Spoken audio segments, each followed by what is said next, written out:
What's up, Gator Nation? Welcome into the Gators Online Show. Zach Albaverdi and Nick Del Torre here to talk Tigers and Gators and also Noles and Gators because it's not just rivalry week next week, Nick. It's rivalry week this week for Florida men's hoops as they host the Noles in the O-Dome on Friday night. Because of women, that, right? What's that? Men and women. Yeah, man, it's a double header. So it's exciting times anytime the Florida State Seminoles, especially coming to Gainesville. It's an exciting time in Florida women's basketball. We'll have an hour long to talk about Kelly Ray and the girls on the recruiting trail. Hey, shout out to Kelly Ray though. I mean, you get Shaq's daughter. That's always a big deal. I mean, that's that with the 2 5-stars that she just signed. She's cooking over there. You know, I know that Florida's hoping that at least Florida fans, should I say, are hoping that Florida's recruiting class in football keeps cooking. They're still top 5. Cooked. It's being cooked, Zach. Nah, let's come on. The recruiting class is the Thanksgiving turkey, and it's in the oven. It's going to be dry by next Thursday. Dry by next. Oh, negative Nick. 1 minute into the show, we've brought him out, folks. Here he is, live and direct. Yeah, I mean, they've lost 3 out of state commits. They're all blows, all at positions of need, all on the defensive side of the ball. It's not DEFCON 4 or 5 yet, though. I don't know how that system works. Is DEFCON 1 bad? Is 5 bad? 1's 5's the worst.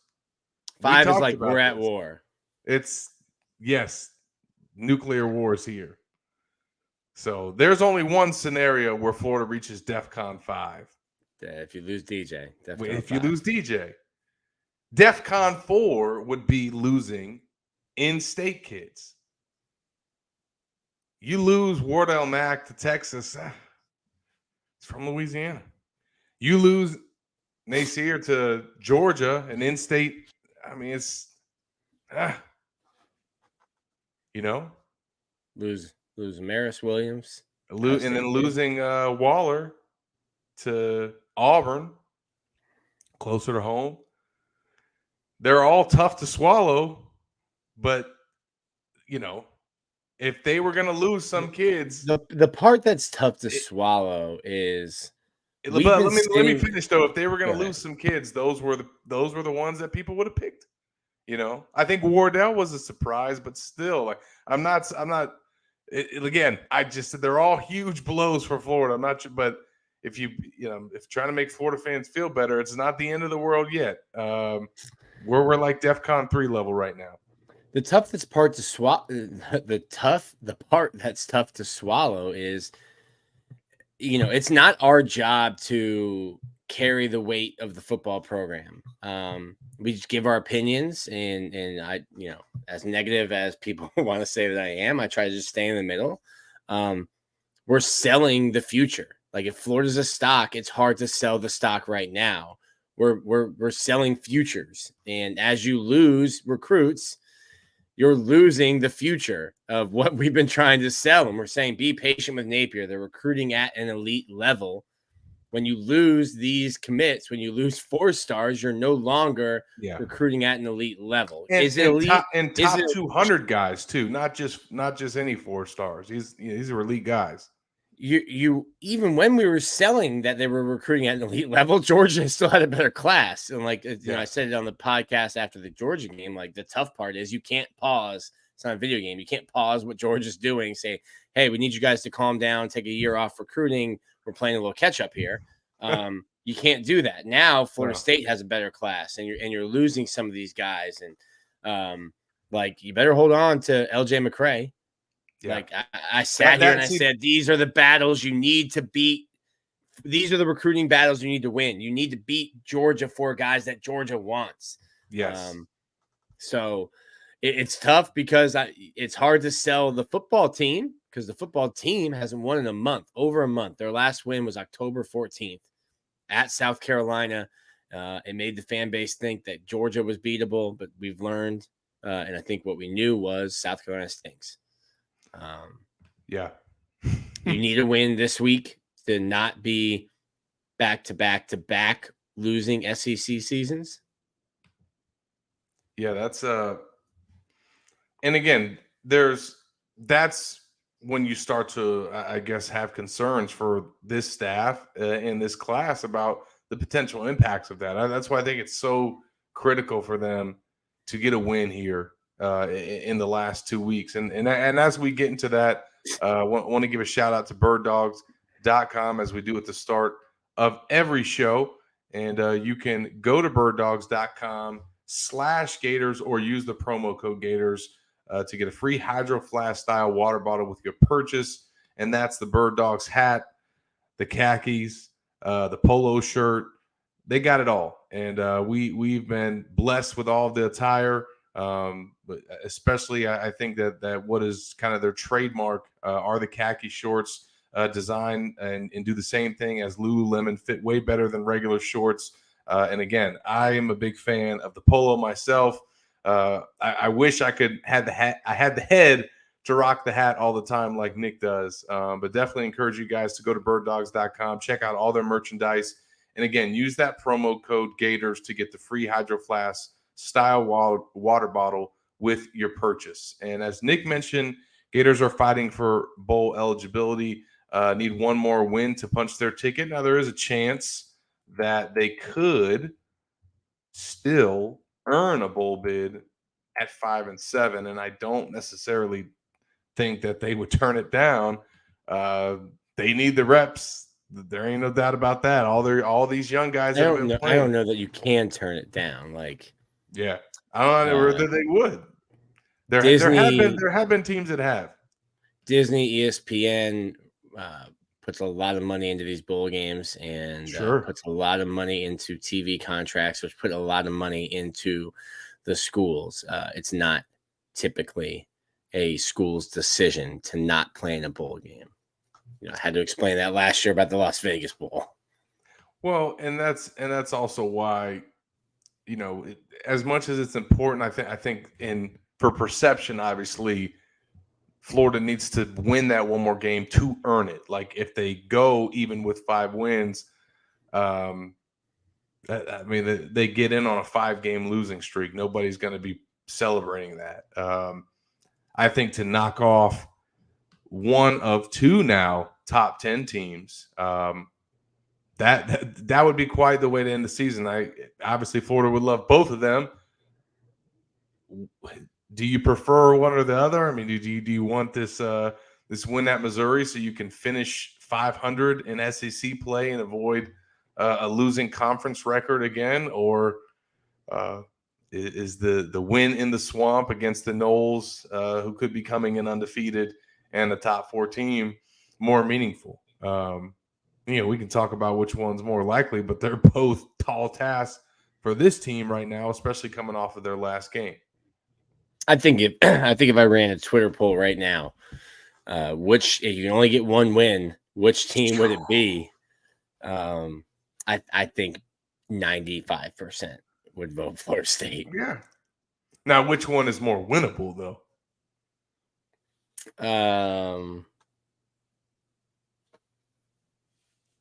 Go to the comments section. Maybe get some folks. I don't know which one's more winnable. The way Florida is playing football, not many games look winnable right now. The offense has been good. I think Missouri's probably has a worse defense than Florida State. And when I say worse, they're not bad. Mm-hmm. They're a top 10 team in the country. But I think Florida State off the edges can get to Graham Mertz, get his jersey dirty. FSU is more winnable just because it's at home, but Florida's losing home games too. Lost at home to Arkansas.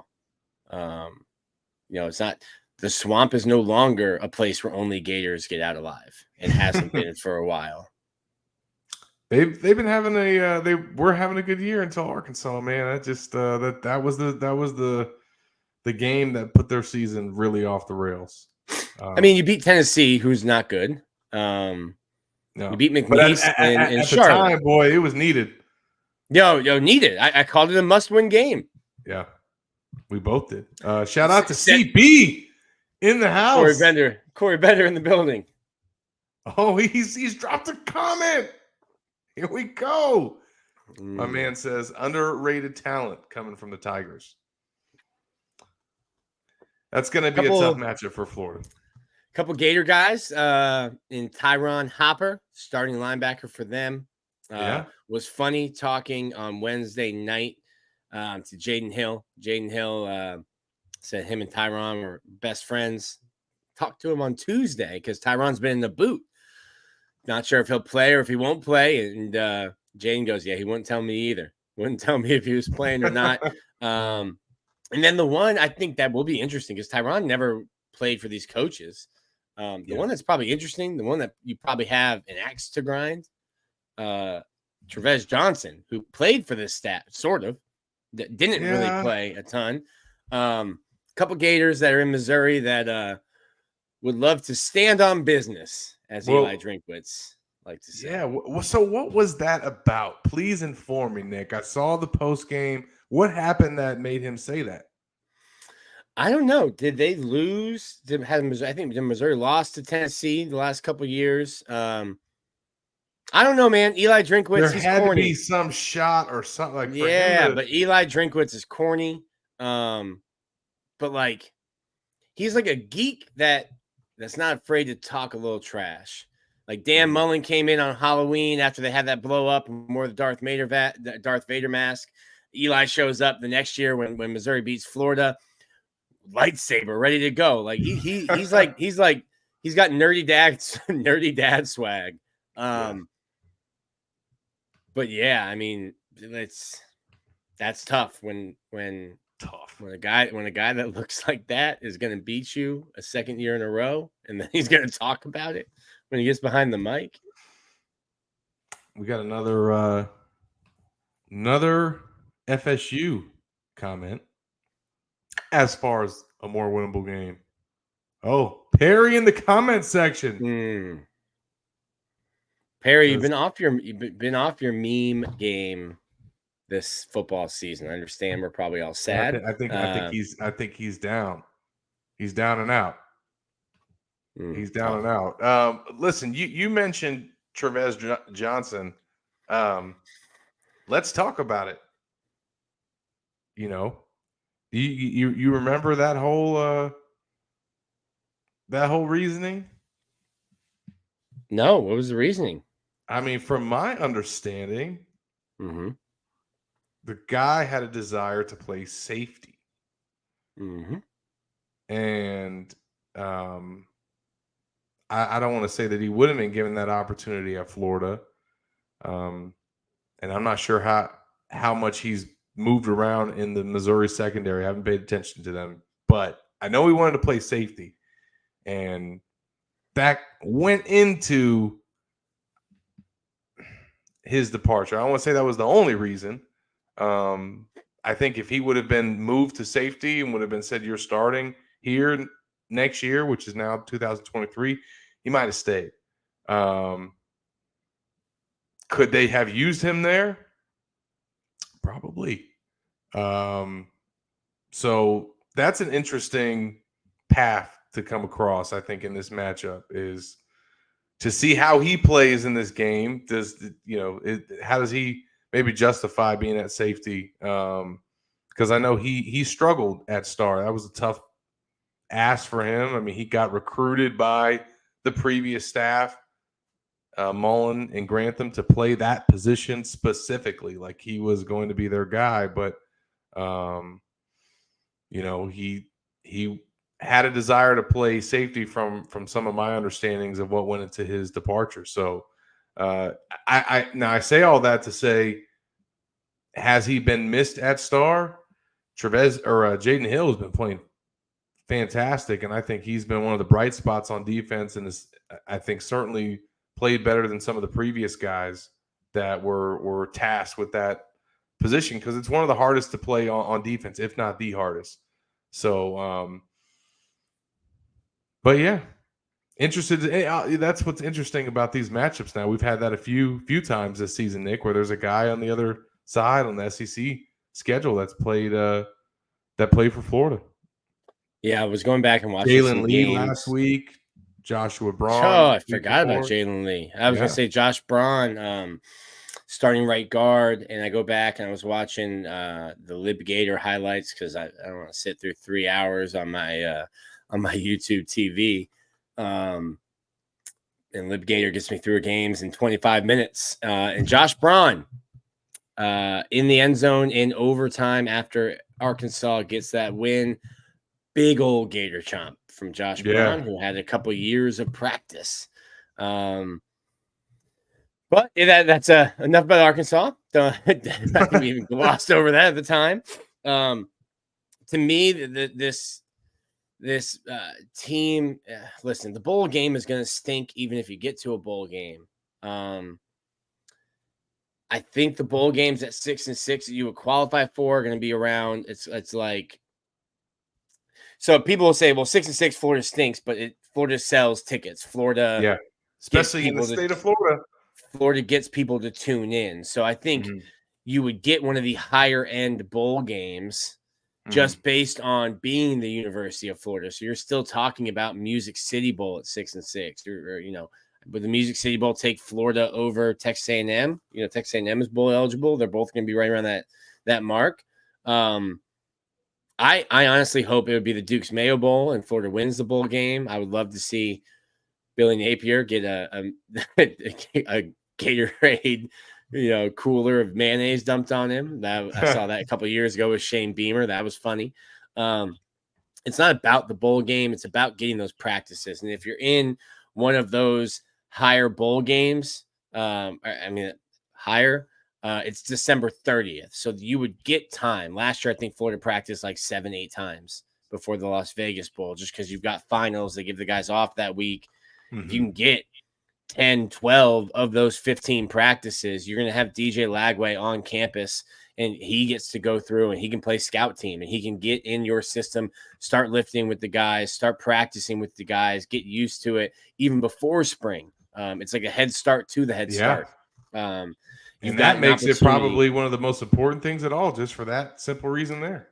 You get a guy like LJ McCray on campus, and he can do that. So, like, I get it. You're not going to be excited about the Duke's Mayo Bowl, the Tax Slayer Bowl, any of these bowl games. I get that. Watch Florida and UCF both win one of their next two, and they'll just throw Florida and UCF back in the bowl game because that's TV ratings, Zach, and that's a nightmare scenario for Florida fans. That was actually the last time Florida was in a bowl game. Lost to UCF. Billy Napier was there on the sideline. The year before that was my hat, the Cotton Bowl. That didn't go well either. But I think getting to a bowl game, gaining bowl eligibility, regardless of what bowl it is important. And the coaching staff just has to do a better job of getting the most out of those practices. Last year, I understand the game was like December 17th. You had 14 days to get 15 practices in. It's not going to happen. But if you've got a game that's on December 30th, let's say December 28th, let's say, you have to maximize your practice. We've been selling youth. I'm in my depth chart takeaways. I went through and I'm looking at PFF grades. And I'm like, listen, you're playing young guys already. Play two more. Get Jakeem Jackson in. Dijon Johnson in. Mustard on the beat.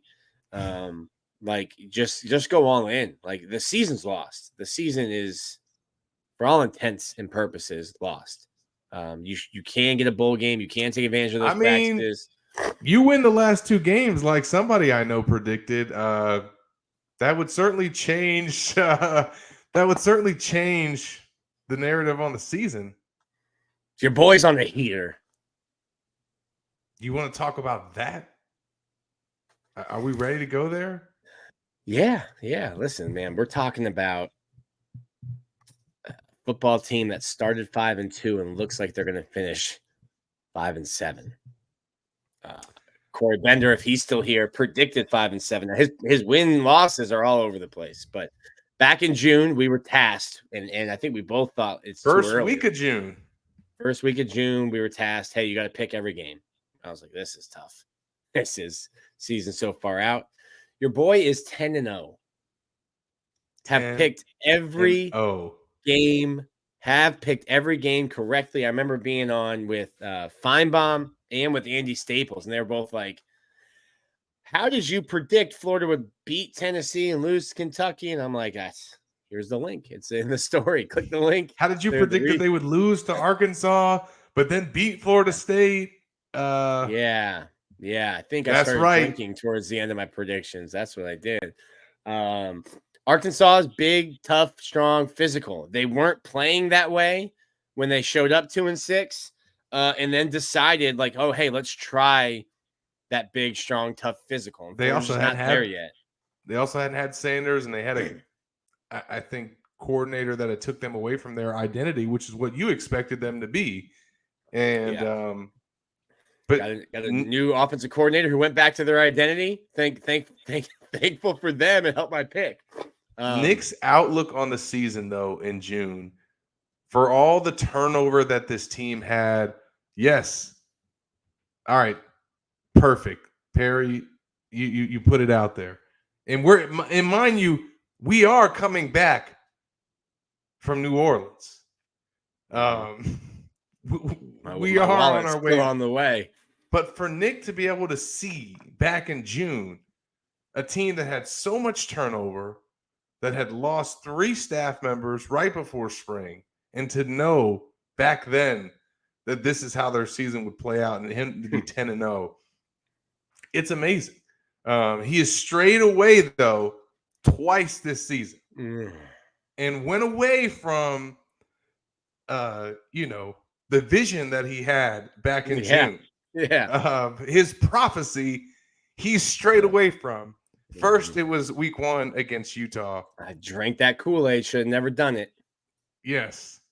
And then the second, what was the other one you? I don't know. I'd have to go look at it. It had to be, was it South Carolina? No. I picked them to beat South Carolina. You picked them to beat Tennessee.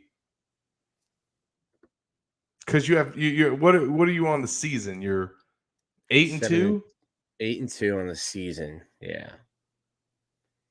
So now I'm tasked with, what do I do? Do I hedge my bets and pick against it, or do I go with it? I could finish 10. I could guarantee myself 2 10-2 finishes.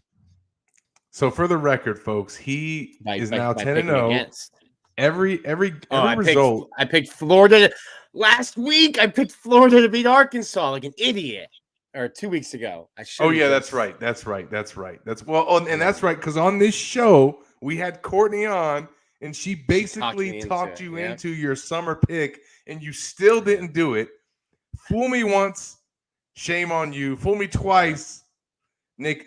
We are at a crossroads, right? Gator Nation is tuned in. We are. They're gonna watch this. We're gonna put this out on the Gators Online message board. You're 10-0 on the season from your June picks. You've strayed away from them twice. But the last 2 weeks, you picked Florida to beat Missouri and Florida State.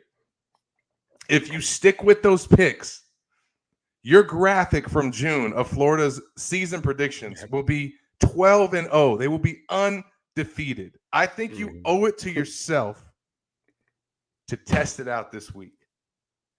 Just try out the Nick Voodoo on your way to Columbia. See what happens. And then if they win at Missouri, well, then you know what you got to do. So maybe we'll let that sit for a little bit. Let it simmer. You check it out tomorrow, Friday, Gators Online. Go Staff predicts the game. I have a big decision. Seems like the safe decision would be just to hedge my bets. Pick Missouri tomorrow. Pick Florida State in 2 weeks. We'll see. Yeah, we will see. So make sure you guys stay tuned to Gators Online. I'm going to pester him on the Gators Online message board with all of our subscribers. Hopefully Perry can lead the charge. But But let's jump into this my perfect Perry's about franchise. to have my face. Perry's What's about to have that? my face. Perry's about to have my face on like a Miss Cleo reading a crystal ball. 1-800. Yes. Oh man. All right, let's give a shout out to my perfect franchise before we preview this Florida and Missouri matchup. And if you are ready to leave the corporate rat race for the American dream, looking for a side hustle while working your current job, or just wanting to diversify, build wealth, and or leave a legacy, Andy can help. Andy is a franchise consultant as well as a franchise owner and helps people find franchises that fit their skill sets, financial requirements, time to commit, and more. His services are 100% free, and he's here to help if you have any questions about business ownership. You can learn more and contact Andy anytime at myperfectfranchise.net or calling or texting him at 404-973-9901.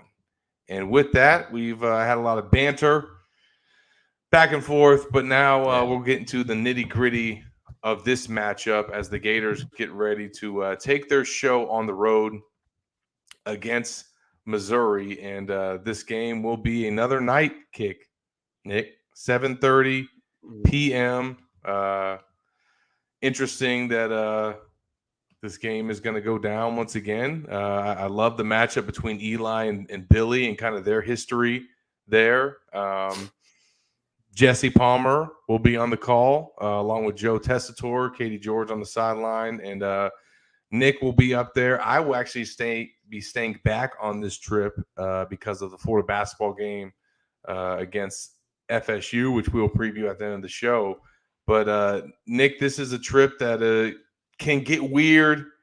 I think more so for the 11 a.m. kicks instead of the night games. But this is regardless that was part of my prediction. I thought Florida's going to be bad. Missouri's going to be bad. It's going to be a noon kick, 11 a.m. local. It's going to be cold. It is going to be cold.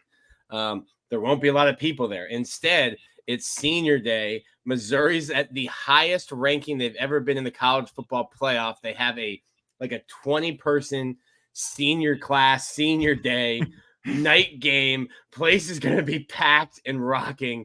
Not looking great for the prediction, but yeah, that's I don't know that anyone outside of that building in Columbia, Missouri, predicted the kind of season that they would have. Yeah, they are now number 9 in the country, 8-2, 4-2 in the SEC. Obviously, the games that they've lost have been juggernauts in Georgia and LSU, and Gators now at 5-5. 3-4, and like I said, they are trying to get bowl eligibility, but also they are trying to finish at 500 in SEC play. Now, why is that significant? Well, obviously you don't want to have a losing record, but you also don't want to do it again because that would be the third straight season that they will have a losing record in SEC play.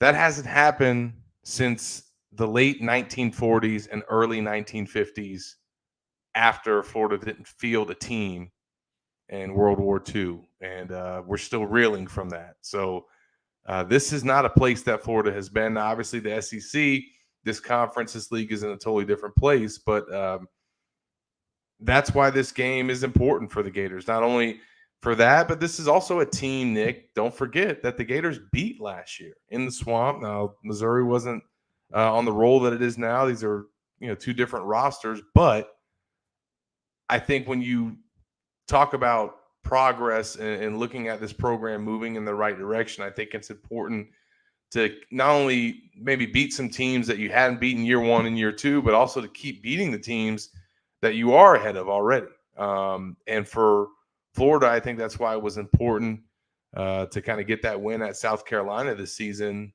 because they had beat them in the Swamp the way that they did. And obviously for South Carolina to turn out where they are now, it was really important. Same thing with Tennessee. You lost in Knoxville in 2022. You get them in the Swamp early in the year, new quarterback.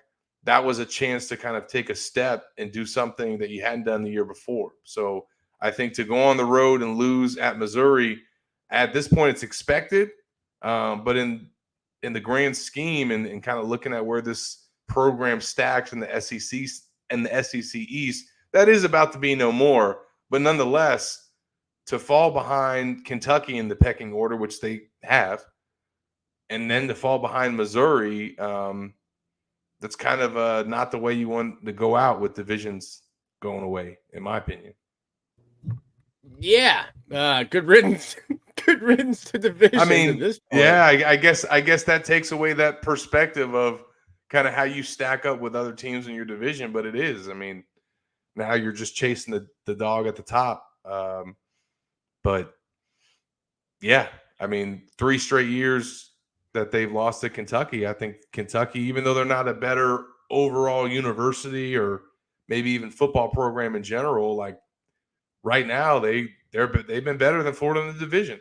And if Florida finds a way to go out and get a win in Columbia with bowl eligibility on the line, with a losing record in conference play, but I just think to get a win over a team that you had its hand for the most part, although Missouri's beat Florida really since they got in the league, Nick. And it's kind of crazy how some of these games have been so even and so close in recent years. Yeah, I thought you were frozen for a second. With this internet, who knows? Yeah, this is a super weird series. First time they played was 1966 in New Orleans, Louisiana. Missouri won, Florida won the next year. Missouri won the next 2, 13 and 14. That was their welcome to the SEC. Starting 2-1 versus Florida, and then it's been win 2, lose 2, win 2. Florida lost in 2021. That was Dan Mullen's swan song, Good Riddance. And then Florida won in 2022. So just a back and forth series. Florida is 2-3 in Columbia. And they're 6-5 against Missouri since they've joined the conference. Longest winning streak, 2 games. And we've had some weird ones. Some really weird games in there. There was a 40-14 win in Gainesville, 14-7 win in 2012. I think that was like Missouri was like driving 2 at the end. The follow-up next year, you lose 36-17. There's just been some weird, just some weird games. Yeah, no, listen, this one here. There's Missouri seems to be the place where like Florida coaches people go to get fired. You go to Columbia to get fired. Don't say that. I don't think Billy gets fired. No, he's not. I'm just saying there's a history of funerals for Florida people happening or beginning in Columbia, Missouri. And I also think too that to your point, like that kind of had, created some significance for the South Carolina win, not only because they needed to beat them from, I think, the dominance that they showed against them the year before, but also because of their last trip to Columbia, South Carolina, and just getting boat raced by the Gamecocks 40-17. And that was the beginning of the end for Dan Mullen. And so got John Hevesy and Todd Grantham fired, I think. That's just a different Columbia. So then to go back and win a game, even though it's, again, 2 totally different teams, 2 years apart, like it still as a program makes you feel like you've taken a step in the right direction. So if they find a way to get a win against Missouri in this matchup, it's a huge upset, but it's also, you have to remember what happened the last time they came here. And that wasn't 2 assistant coaches getting fired. That was the head coach. Yeah. Like you said. Yeah. Well, I think when I look at traditional stats, when I look at these teams, Zach, like on the field, Missouri, like a little bit better than Florida is on offense. And then you have to start looking at the defense. But I think Missouri's offense could give Florida fits, especially if Florida's defense looks the way it has. Now, listen, like I said jokingly that LSU would score 70 and get 600 yards. Apparently the 70 was a joke and the 600 was an understatement. But LSU's offense is one of the best in the country. Missouri's has a good offense. Brady Cook has been good. Schrader has been good. They've got some good pieces, but they don't have Jaden Daniels. They don't have a Malik Neighbors or a Johnson. They don't have those kind of guys. Now, do I think Missouri will move the ball on Florida's defense? Yes. It's not going to be as bad as it was last week. And then No. Offensively, looking at Missouri total defense, they're kind of like upper middle class in the SEC, sixth in total defense. Their passing defense, I think, is where Florida could have some advantages. They're ninth in the conference, which is below Florida. And then the rushing game, I think if you need to focus on the rushing game, Missouri does not a good job, does a good job. Third in the SEC, only allowing 111 yards on the ground per game. So I think Florida, the way the defense or the offense has been these last couple of weeks, you're throwing the ball better, getting Ricky Pearsall involved, getting Eugene Wilson involved. That's just the problem. They don't have really a third option. Arlis Boardingham kind of blossomed. And then now the winter is coming. The flower has gone back in. There is no more bloom. So it's a game I think Florida will have to win, in shootout fashion to some degree. Yeah, because the way that Missouri's playing right now, especially coming off of their last game where they just put it on Tennessee. Eli Drinkwitz said, our defense kicked their ass. Nerdy dad swag. Eli Drinkwitz said, we stand on business and our defense kicked their ass. Yeah, and they performed really well, obviously, in that game. And, they've had a lot of really impressive performances this season. They took care of a South Carolina team 34-12 that the Gators had to, come back and beat in a shootout. They played both Georgia and LSU really well in the two games that they lost. And then obviously early in that season, Nick, you remember that upset that they got, at least it appeared at the time, over Kansas State, where they kind of won on that game-winning field goal. And that was kind of the start of what's been, again, a special season for them to this point, considering where, Missouri has been at. But, this is a tough matchup for Florida because it feels like they are coming in hot. They're probably excited to face this Florida defense, seeing what they gave up against LSU and just kind of where they're at from a momentum standpoint. Cody Schrader, he had his best career game against the Volunteers, and comes into this matchup, almost 200 carries on the season and over 1,100 yards. So he's kind of been a really special story for them, going from a kind of a former walk-on to now, being one of the best running backs in the SEC. And Brady Cook, same thing. He and Graham Mertz are having kind of breakout seasons at their respective schools. And he's had a really good year, and he's got a really good target in Luther Burden as well. So there's a lot of challenges that I think present in this matchup for Florida. And like you said, Nick, this offense, which has been playing well for the most part in recent weeks, save for the Georgia game, although they did some good things in that game, but they haven't produced at the clip that they did in the other three games. But three of their last four, I thought they did enough to win in Baton Rouge. Billy obviously would have liked to have another touchdown because he aims for 42 every game. But to have almost 500 yards of total offense, 300 yards passing, your running backs did what they did. Ricky Pearsall has another 100-yard game. If you can get that again in this matchup, that should be enough to win this one too. And you just got to hope that your defense can get some more stops against a offense that is not as potent as LSU, even though they are still one of the best in the SEC. But hey, man, this defense also got some stops early in that game against LSU, and that's what made it a game. Yeah, it just wore down.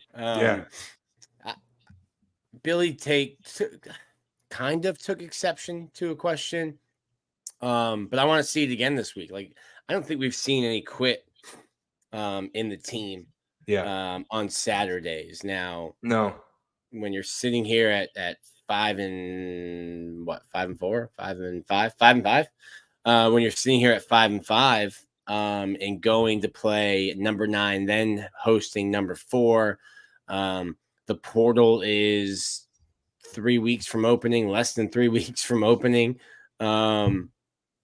Where is the mindset of the team? Are you still bought in? If you go up to Missouri and you're down 10-0 really quickly, where's the buy-in? Are we, hey, let's just put some good film on. We're all getting out of here. We don't believe what the coaches are selling anymore. It's clearly not showing up on Saturday. That's how you go to Missouri and get blown out. So I want to see, the season has not gone what anyone's wanted. You start the season every year at the University of Florida. We want to win the SEC East. We want to win the SEC. And if we do those two things, it gives us a chance to play for a national championship. The goal now is just get a bowl game like we talked about. So the goal post has shifted significantly. What does that do to a player's mentality if you're going to face adversity on the road, which quite frankly, outside of barely beating a bad South Carolina team on the road, you've been atrocious on the road. You beat Texas A&M last year, a 5-win team who just fired their coach and gave him a small private island in the Caribbean to leave. And now you're trying to get one more win on the road to get bowl eligibility, to not finish under 500. Not a lot to play for. So what have you done as a coaching staff to keep the team bought in? And we'll see that on Saturday. Yeah, it's Zach.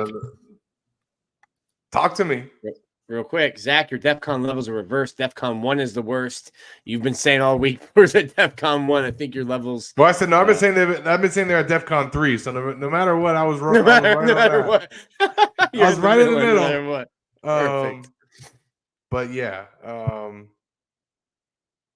although I think this season is not on DEFCON 3 level. Now again, though, you still have that opportunity, man. Like this is still SEC ball. I think Florida can compete with Missouri. Look, Florida competed with LSU. They lost the game. They gave up 700 yards, but this was 10 minutes to go. They were in it. I mean, you can laugh now, but like they put themselves in position, and then like you said, they ran out of gas because that's kind of where they are as a defense, especially with their youth, I think. And up front. I mean, they're just getting bullied once the game goes on. But it's a funny way you structure that sentence. Florida competed. They gave up 50 and 700 yards, but they were up. But if your defense is like that, then you just got to score. You got to have an offense that score, and they did it. I mean, they did it for 40 plus minutes of that game, and then Khalil Jackson gets robbed on a first down catch, and then the game got away from them. They still scored on the next drive after that. So I don't think that they're going to be in as much pressure to score, or they shouldn't be at least, to score almost every possession like they had. They knew that they had to at LSU. And again, like to be in that spot because your defense is so bad and only be down 3 points in the fourth quarter. I mean, that's you're competed in it. Now, I think LSU is still I know Missouri's number 9, but I offensively they're tougher to keep up with. But we'll see, man.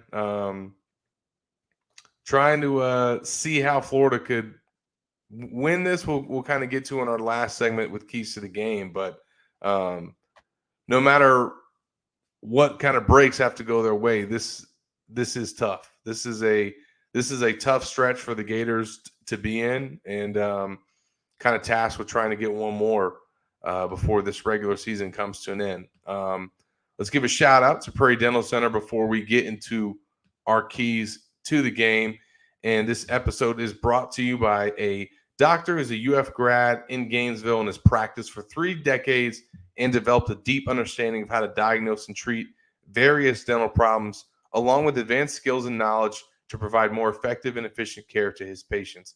If you're having dental concerns or just need a cleaning, Prairie Dental Center offers a wide range of personalized care options to meet your needs. Give their office a call at 352-373-3431. Tell them Gators Online sent you, and your new patient exam will be free. And Nick and I have alluded to this already some on the episode, but we will get into our official keys to the game for Saturday night in Columbia, Missouri. And I think to start, Nick, this is a key for Florida every week because it's been problematic every week in most matchups, and that is trying to win the turnover battle. And if you're not going to win the turnover battle, at least get some takeaways, because Florida is dead last in the SEC in takeaways and in interceptions. And in this matchup last year, everyone will remember, and you'll see it in the thumbnail for this show, Jaden Hill had a pick six in this game, and Florida won by touchdown. So his play was the difference. And I think in this matchup, if you're going to have a chance to be competing in the fourth quarter and maybe even winning at the end, you got to get a turnover. The Gators got one in Baton Rouge, not on the defensive end. LSU fumbled, a kickoff, but the Gators did get 2 fourth down stops. So, but they didn't create any takeaways, and I think that's going to be key in this game. Yeah, I just need the defense to show up with a pulse. Tackling, like Cook is not Daniels, but he can move and extend plays. Yeah. Schrader is a guy who, if you don't wrap him up, if you try to arm tackle him, he's like 5'9", 210 pounds. You try to arm tackle him, he's going to run for 200 yards. So the defense needs to show up. I think Florida offensively, you're still not explosive. You got to stay ahead of the sticks. And that means, fans don't like it, but run the ball, get 3 yards on first down, 4 yards on first down to create second and manageable. Florida's going to go for it on fourth down. So when they're running the ball on 3rd and 8, don't yell at your TV. They're trying to get to 4th and 3 is what they're trying to do. So they can go for it. I need to see the team show up. Show me that you haven't quit. Billy Napier doesn't like when he gets asked that. This is a kind of game where if you have quit, if you don't believe, even if your belief is wavering, this is a Missouri team that will expose that. So that's something I'm watching for this week. Yeah, and I think on the offensive side, Nick, again, they've looked good in some recent games, but they've also played against some not so great defenses. That's not really going to be the case on Saturday. Missouri's got a top 40 defense nationally, a top 20 run defense. Nick mentioned they're number 3 in the SEC. So this is going to be a challenge for Trevor Etienne, Montrell Johnson to run the ball. But if there is a weak spot or something that Florida could exploit, it is in the passing game. That is one area where the Tigers haven't been as elite. And as we've seen, they are willing to air it out with Graham and kind of have that be their offensive attack, especially if they feel like they need to get in a shootout. So I think that's important to get that going in this game. That potentially will open some things up in the run game against a really stout run defense. So I think Eugene Wilson, Ricky Pearsall, who's trying to get 1,000 yards on the season, as JR mentioned, and then some of those other guys stepping up. Boardingham, be great to get him to make some plays in this game, because I think Florida needs to be able to move the ball through the air, because I think that's how that gets them going too, man. I think that when they're able to do that, Mertz gets fired up. He's kind of got the juices flowing, and I think the guys follow him. Yeah, it'll be interesting. It's funny that you mentioned Arlis Boardingham. They've got a former Gator who, and the Gators haven't been great at covering tight ends. Maybe you can get your tight end involved. So it'll be interesting. I don't know that Perry, I don't know that you're going to be feeding Etienne and Trey against this defense. Ricky Pearsall only needs 124 receiving yards to pass 1,000. He was 2 years old the last time Florida had a 1,000-yard receiver in a season. That was back in 2002. It'll be interesting to see how this season ends. Obviously, we said, before the year's at, catch wins early because you're going to catch hands late. They have been catching hands late in this season. So if it is interesting. So like last year, I said the Vanderbilt game was kind of like if the 2023 season was a hike. The hike started great, started raining, you slip a little bit.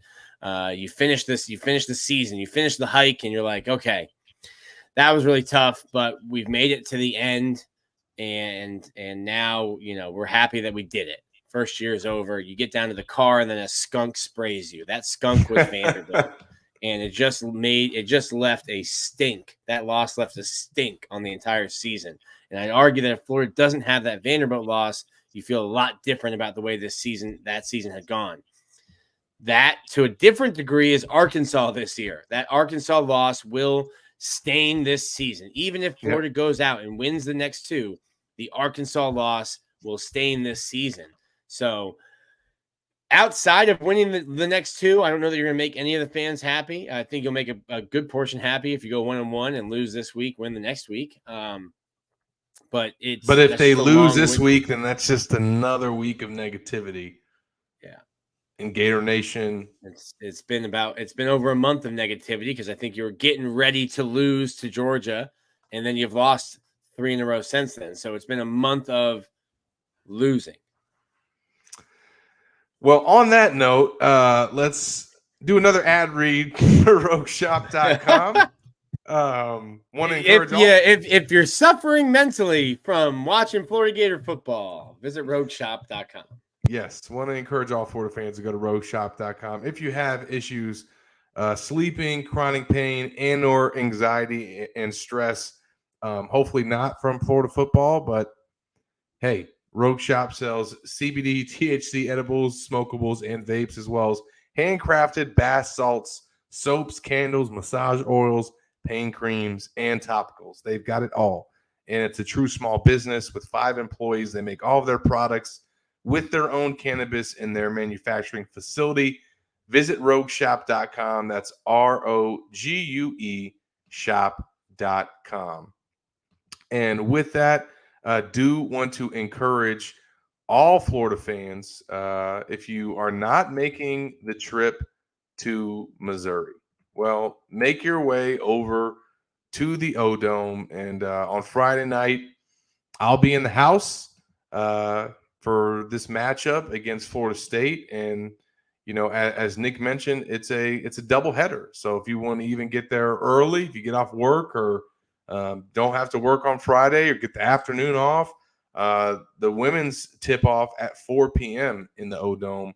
And then the men, they play at 7 p.m. And that game will be on SEC Network if you're not going to be in the Gainesville area. But if you can make it to town, Todd Golden has encouraged fans to come out. Wants a good atmosphere for this rivalry, and the Gators trying to move to 2-0 against the Noles in the Todd Golden era, Nick. And what's significant about this game is they get Zion pulling back, and this is a guy that Kansas wanted, some other major programs that Florida beat for, and he's not been able to play the first 3 games of the year because of competing in kind of a draft showcase. And, they knew when he decided to compete in that, and he did as well, that if he decided to come back to school, he'd have to face some type of penalty. And, so he's been out for the first 3 games, but now he is back and he is going to make this offense go, I think. And should I say, just really help everything kind of, be glued together. He's kind of been that one piece that they've been missing, although they've had Walter Clayton at point, and for the most part has been doing a great job. But I think being able to have him at the 2 with Zion at the 1, where he's played for 5-6 years, he's really that veteran point guard that's going to run the offense. And I think he would have made a difference in that loss that they had at Virginia. So great to have him back. If you've been following Florida basketball through the offseason, even in the preseason, Zion Pullen was the guy that hit the game-winning buzzer beater to beat Miami in the preseason scrimmage in Coral Gables. So Gators get a playmaker back. And again, if you're in Gainesville, come out and see some hoops.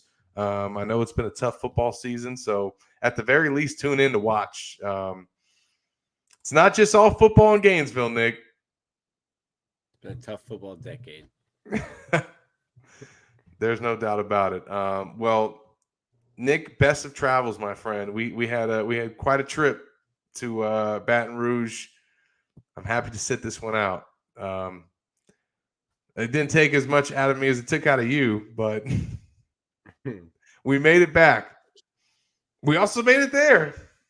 Made it there and made it back. Gotta fly with my passport tomorrow. That's tough. That's tough. Yeah. Appreciate everybody in the comment section. Perry, Micah Gator, Corey Bender stopped by. Anthony Beck, we got in the house. I mean, we had quite the crew, and I appreciate you guys tuning in. We will still do a rapid reaction after the game, but we will do it like this. And we will not be live from Missouri, but we'll still give our thoughts on how that matchup goes down. Until next time, for Nick Del Torre, I'm Zach Albuquerque.